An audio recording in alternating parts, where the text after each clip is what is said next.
Призрачная комедия, мистические хорроры, драмы и не только в сегодняшнем выпуске. Привет, вы на канале Shadow Tavern, и сегодня у меня для вас 7 самых популярных фильмов Netflix, вышедших за 7, 8, 9 недели этого года, то есть прямо сейчас. Располагайтесь поудобнее и приятного просмотра.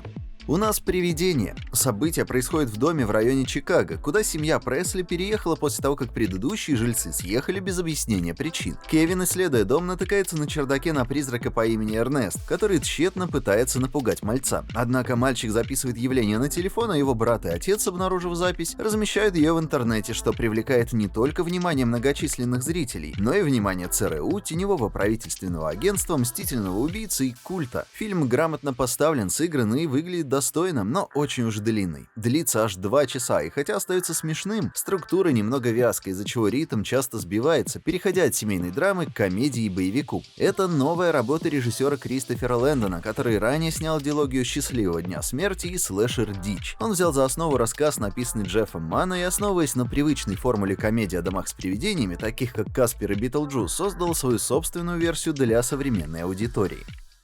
Битва при Нарвике. В апреле 1940 года мир следил за событиями в маленьком городке Нарвик на севере Норвегии, который был источником железной руды, так необходимой для военной машины Германии. Несмотря на двухмесячную ожесточенную зимнюю войну, Гитлер потерпел свое первое поражение. Недавно вышедший фильм о Второй мировой войне, снятый в Норвегии, рассказывает историю, которая все же отличается от реальных событий на поле боя. Фильм знакомит зрителей с исторической справкой о том, как и почему Норвегия объявила себя нейтральной в начале Второй мировой, но была захвачена Германией. Затем зрители знакомятся с главными героями: Гуннаром Тофте, солдатом норвежской армии, и его женой Ингрид, которая работает в гостинице и вынуждена стать переводчиком главы оккупационных войск. Фильм «Нарвик» стал самым просматриваемым фильмом 2022 года в Норвегии. Он рассказывает историю невинных мирных жителей Нарвика, которые страдают в условиях противостояния английских и немецких войск. Фильм также заслуживает отдельного упоминания за красоту природы, поскольку был снят непосредственно в Норвегии, что добавляет картине достоверности.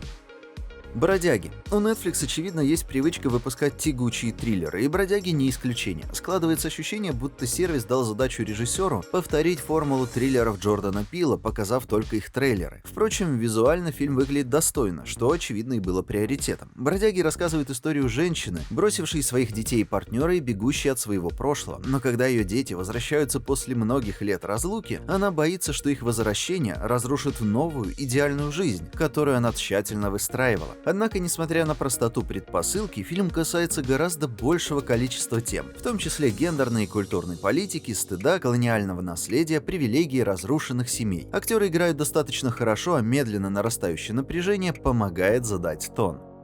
«Украденная личность» — научно-фантастический триллер из Южной Кореи, основанный на романе Акиры Тошигавары. Это уже вторая экранизация после одноименного фильма 2018 года. Сюжет начинается с того, что главная героиня Нами теряет свой смартфон, содержащий всю ее личную информацию. По мере развития сюжета она понимает, что кто-то использует ее данные, чтобы уничтожить ее жизнь. Главная идея фильма заключена в том, что когда вы теряете контроль над своим телефоном, вы теряете контроль над своей личностью. Фильм имеет две истории: о преследователе-психопате, который хочет разрушить жизнь девушки, получив доступ к ее смартфону и данным, и о полицейском, расследующем дело серийного убийцы, который, как он подозревает, может быть его сбежавшим сыном. Сюжетные повороты держат зрителя в напряжении всю продолжительность фильма, что усиливается хорошими выступлениями актеров. «Украденная личность» — это увлекательный триллер с интересным сюжетом, показывающий, насколько наша жизнь связана с мобильными телефонами и как осторожно нужно использовать личную информацию.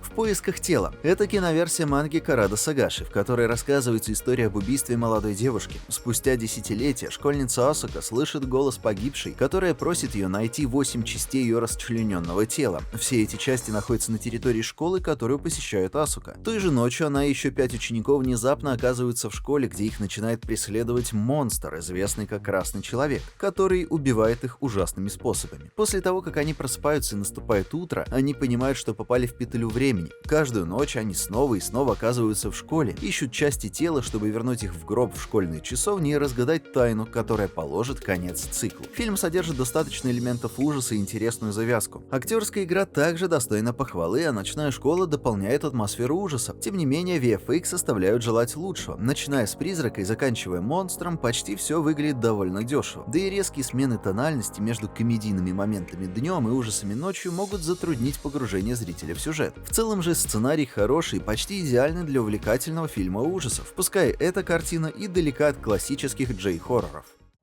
Меня зовут Тихиро. В маленьком приморском городке бывшая работница секс-индустрии начинает работать в киоске с бенто и приносит утешение одиноким душам, которые встречаются ей на пути. Этот фильм об умиротворении, разговорах и мыслях. Большая его часть не содержит музыкального фона, позволяя зрителю наслаждаться словами и вдумываться в скрытые мотивы каждого персонажа. Фильм очень спокойный и интроспективный. Он не для тех, кто жаждет драматических поворотов, а для тех, кто хочет прочувствовать сложность человеческих взаимодействий, убеждений и социальных обстоятельств, погрузиться в жизнь Тихиро и тех, кого она встречает. Хотя мы и не узнаем до конца ее прошлом и о том, что привело ее к этому моменту, это не имеет значения. Единственное, что важно, это то, как она радуется жизни и ведет других по пути любви и сострадания.